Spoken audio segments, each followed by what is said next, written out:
Hello, welcome, good morning. You're watching Market Cafe with us on ET Now. I am Harsh Saita and with me is Ankita Saxena. Ankita did speak about the Santa Claus rally kicking through yesterday, but Santa Claus doesn't come without a tinge of red, is it, Ankita? Absolutely. You're absolutely correct. And instead of a year-end rally, we're now seeing a year-end sell-off rather. After, the stocks rallied day before yesterday. Now, the Dow Jones Industrial Average fell 348 points or 1% after falling as much as 800 points earlier in the trading session. Now, the S&P 500 declined 1.4%. Meanwhile, the Nasdaq Composite was down a good 2% in trade. Now, this decline follows a 526-point rally that we saw in Dow on Wednesday. After a better-than-expected earnings from Nike and FedEx and a strong consumer sentiment data that came in for December. Now, yesterday's losses was led primarily by the tech shares and the semiconductor companies such as Lam Research and Advanced Micro Devices were down nearly 8.7 and 5.6% respectively in trade. So cuts across the US markets, and the European stocks also fell yesterday. The stock 600 provisionally closed down 1% lower, with all sectors and major bourses in the red. DAX and CAC were also down almost 1% in trade, and FTSE lost 28 points in yesterday's session. So cut across the markets, US and European markets. So that was the handover for US and the European markets. So over to you, Harsh. How are the Asia markets looking like?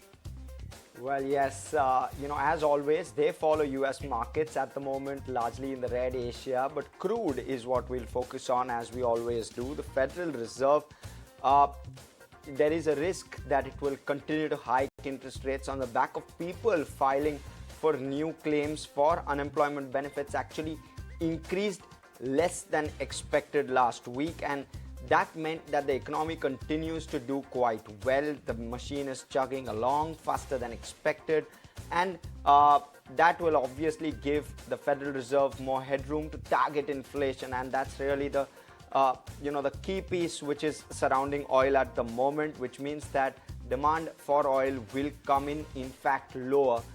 So oil prices continue to be under pressure at the moment. The other piece, of course, is airlines have cancelled nearly 2,000 flights. And of course, other travel plans have been cancelled. I'm sure road plans have been cancelled in the US as well, which will mean that oil will continue to remain in a tight range, especially at the top. But at the moment, oil has gained slightly, or rather just about lost 0.5% on the Brent and largely flat on WTI. That's where we're at, but that's where the pressure from oil is currently coming at. Right, so that was the handover, the Asian handover, and how the commodities are faring. Now, let's quickly look at what's going to play out in today's day. What are the events that you need to watch out for? Now, first up, Eclyrix, today is the last day to be eligible for a buyback. For Triveni Turbine, it's the record date for the buyback. And a couple of new listings on the stock markets today. Abans Holdings is listing on stock markets, and so is Landmark Scar. And Landmark Scars, has been subscribed already 3 times, as I can see, on the last day of subscription. And Landmark Scars shares have fallen from premium and now available at a discount of rupees 10 in the grey market. So not a very good response to the Landmark Scar IPO. We also have Radiant Cash Mint IPO that will open for subscription today. And very important, the IPL auction is to take place today, where players will be up for grabs. So do keep an eye out on that. And the minutes from Japan's monetary policy will also be released. So that would be an important data to watch out for. Well, thanks so much, Ankita. Yeah, Japan